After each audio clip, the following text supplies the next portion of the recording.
టాలీవుడ్ అంటేనే ఒక రంగుల ప్రపంచం. రోజుకు వందల మంది కళలతో ఈ ఇండస్ట్రీకి వస్తుంటారు. అయితే అందరికీ అవకాశాలు రావు.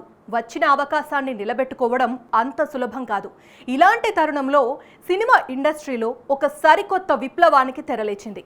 10 సినిమాలు, 30 కోట్ల బడ్జెట్, దర్శకులు, అసిస్టెంట్ డైరెక్టర్స్, కో డైరెక్టర్స్, టెక్నీషియన్లకు కెమెరా, ఆర్ట్, కాస్ట్యూమ్స్, ప్రొడక్షన్, నటీనటులు ఇలా వందల మందికి ఈ మెగా ప్రాజెక్ట్ ఉపాధి కల్పించబోతోంది. వినడానికే అద్భుతంగా ఉంది కదూ. ప్రముఖ సీనియర్ నిర్మాత చదలవాడ శ్రీనివాసరావు గారు, Telugu film directors association, TFDA సంయుక్తంగా ప్రకటించిన ఈ చారిత్రాత్మక ప్రాజెక్టు విశేషాలతో మీ ముందుకు వచ్చింది స్వతంత్ర TV exclusive hot topic.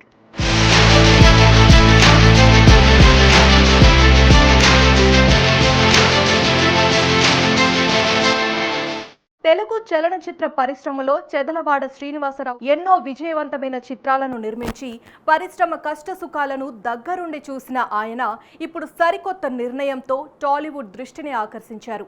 TFDA బ్యానర్పై ఏకంగా 10 చిత్రాలను నిర్మించడానికి ఆయన 30 కోట్ల భారీ పథకాన్ని ప్రకటించారు. కేవలం సినిమాలు తీయడమే కాదు, ఇండస్ట్రీలో ఉన్న ప్రతిభను వెలికి తీయడమే ఈ ప్రాజెక్టు ప్రధాన లక్ష్యాలలో ఒకటి. పెద్ద పెద్ద నిర్మాణ సంస్థలు కూడా ఒకేసారి 10 సినిమాలు ప్రకటించిన దాఖలాలు టాలీవుడ్ ఇండస్ట్రీలో ఇంతవరకు లేదు. కేవలం టాలీవుడ్లోనే కాదు, టోటల్గా ప్రపంచంలోనే ఏ మూవీ ఇండస్ట్రీలో కూడా ఇలాంటి మెగా ప్రాజెక్ట్ని ఎవ్వరూ అనౌన్స్ చేయలేదంటే అతిశయోక్తి కాదు. ఈ మెగా ప్రాజెక్ట్ గురించి విశేషాలని ప్రముఖ దర్శకులు, Telugu film directors association president అయిన VN ఆదిత్య గారి మాటల్లోనే విందాం. స్వతంత్ర టీవీ ప్రేక్షకులకి నమస్కారం. నేను మీ VN ఆదిత్య.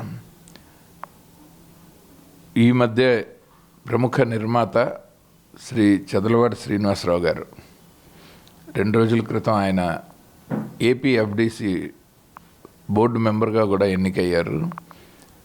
ఆయన ప్రొడ్యూసర్ సెక్టార్లో, ఛాంబర్లో చాలా ప్రముఖ పాత్రలు పోషిస్తూ ఇండస్ట్రీ అంటే విపరీతమైన అభిమానం. ఆయన ఎంతో ఇతోధికమైన సేవలు చేస్తున్నారు. చిత్రపురి కాలనీలో కార్మికులకి ఇళ్ల స్థలాల్లో ఇబ్బంది వచ్చినప్పుడు కూడా ఆయన అప్పటికప్పుడు డెసిషన్ తీసుకొని కార్మికులు బాగుండాలి, నిర్మాతలు బాగుండాలని ఉభయ పక్షాలన్న ఎవరికి ఎప్పుడు అవసరం వచ్చినా నిలబడే ఏకైక పెద్ద మనిషి ఇండస్ట్రీలో ఆయన. ఈ జనరేషన్లో మేము మా TFDA కొత్త కార్యవర్గం, నేను అధ్యక్షుడిగా, PV రామారావు గారు జనరల్ సెక్రటరీగా, దర్శకుడు మిత్రుడు సాయి రాజేష్ గారు కోశాధికారిగా, అలాగే ఇంకా V సముద్ర గారు ఉపాధ్యక్షుడిగా, శైలేష్ కొలను గారు, శ్రీరామాదిత్య గారు, సాగర్ K చంద్ర గారు, ఇలా అందరూ, రాజా వన్నెంరెడ్డి గారు, ఎంతోమంది దర్శకులు, కొండా విజయ్ కుమార్ గారు, ఎక్కువ మంది దర్శకులు ఈ ఎగ్జిక్యూటివ్ కమిటీలో మేమందరం ఒక ప్యానెల్లో ఎగ్జిక్యూటివ్ కమిటీ లాగా గెలవటం జరిగింది. ఏ ప్యానెల్ నుంచి వచ్చినా దర్శకులు రావటాన్ని మేము బాగా స్వాగతిస్తాం ఎప్పుడైనా సరే. ఎందుకంటే దర్శకుల సంఘం మీనింగ్ఫుల్గా ఉండాలి అంటే దర్శకులు యాక్టివ్గా ఇందులో ఇన్వాల్వ్ అవ్వాలి. సో ఈ ప్యానెల్ మా కొత్త కమిటీ ఎన్నిక అయినప్పుడు మా మిత్రుడు సాయి రాజేష్ గారు మా ఎలక్షన్ క్యాంపెయిన్లో భాగంగా 8 ప్రామిసులు చేశారు. ఆ 8 ప్రామిసులు బేసిక్గా మా ఆలోచన ఏంటంటే విద్య, వైద్యం, ఉపాధి, ఈ మూడిటి మీద మేము మా ఎలక్షన్ ప్రామిసులు శాశ్వతంగా బెనిఫిట్ ఉండేలాగా చేద్దాం అనుకున్నాం. సో అలాగే ప్రియదర్శిని కృష్ణ గారని ఆవిడ నిర్మాత, అలాగే కో డైరెక్టర్గా చాలా పెద్ద సినిమాలు చేశారు, కాబోయే డైరెక్టరు, రచయిత్రి.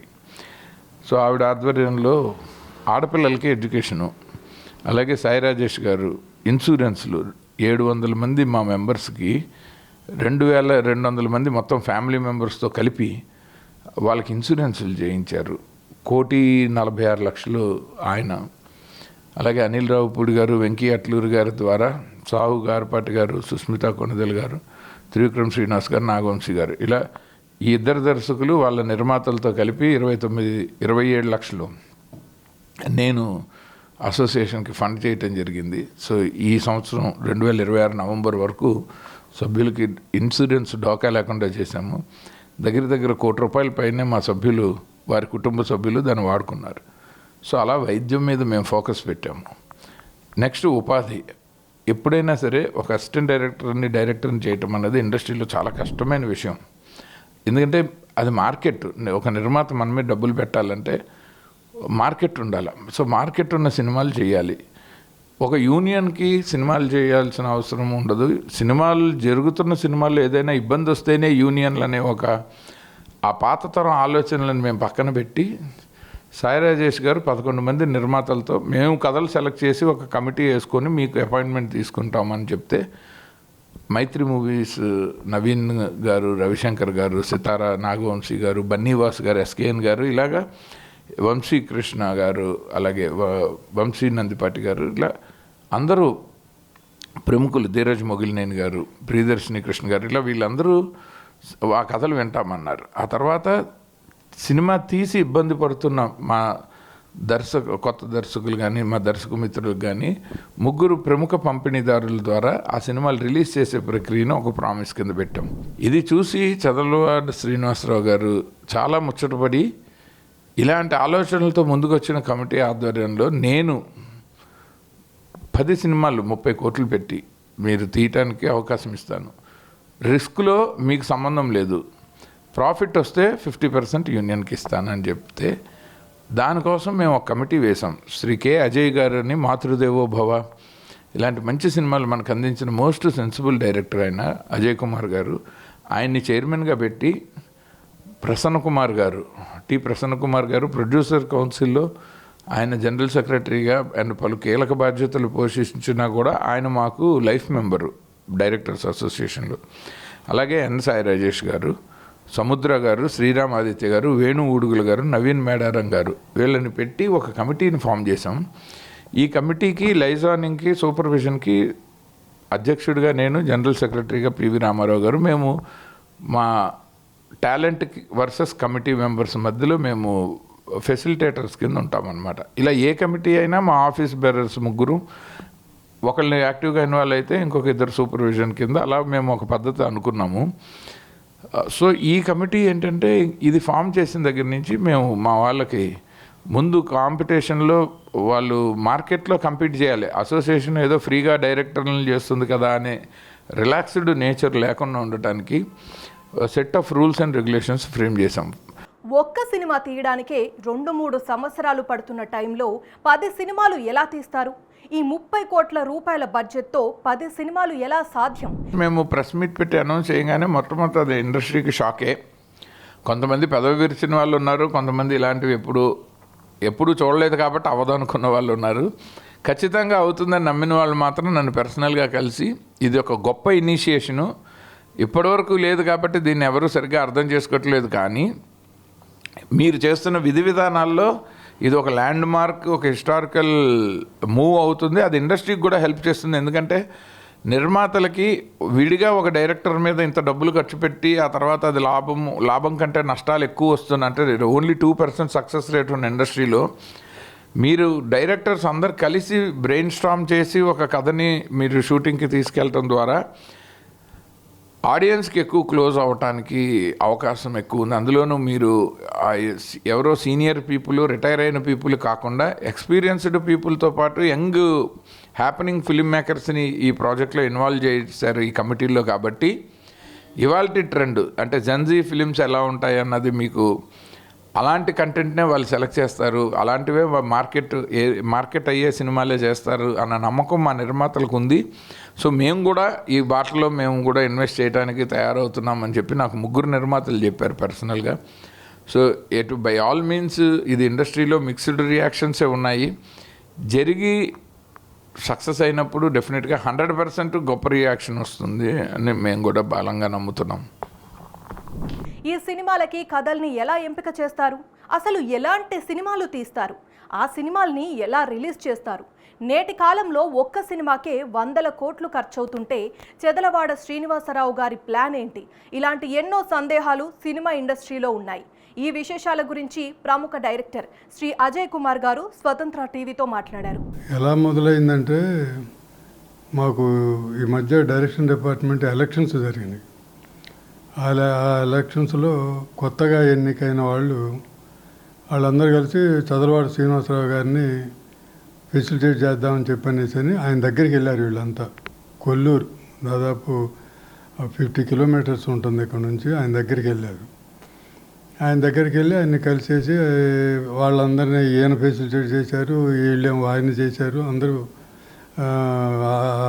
విఎన్ ఆదిత్య గారేమో ప్రెసిడెంట్గా ఎన్నికయ్యారు.